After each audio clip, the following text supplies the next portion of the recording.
আসসালামু আলাইকুম সুপ্রিয় দর্শক। এটা হচ্ছে আমাদের কুমড়া গাছ। এখানে আরো কিছু কুমড়া গাছ আছে, ছোট ছোট মাচা করে দেওয়া হয়েছে। তো এখানে দেখেন কিছু একটা বিষয়, কাগজ দিয়ে বেঁধে দেওয়া হয়েছে কুমড়াকে। এই যে দেখেন, জন্মের পরই একে প্রয়োজনীয় টিকা দিয়ে দিয়েছে মাছি পোকায়। তো এইরকম অবস্থায় হয় আর কি, প্রচুর আসে, কুমড়া হয়, কিন্তু শেষ পর্যন্ত এই জন্মের পরপরই টিকা দেওয়ার কারণে অতিরিক্ত টিকার ফলে এগুলো আর বাঁচে না।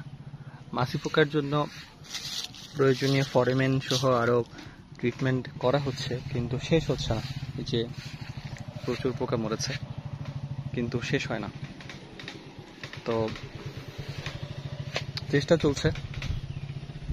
এখানেও কুমড়া গাছ আছে, কুমড়া 2-4টা হয়েছে, কিন্তু মাছি পোকার অত্যাচারে তো যে পরিমাণ ফল হওয়ার কথা ছিল সেই পরিমাণ হচ্ছে না। তো কুমড়াকে মাছি পোকার হাত থেকে বাঁচানোর জন্য আপনারা কি করেন অনুগ্রহ করে জানাবেন।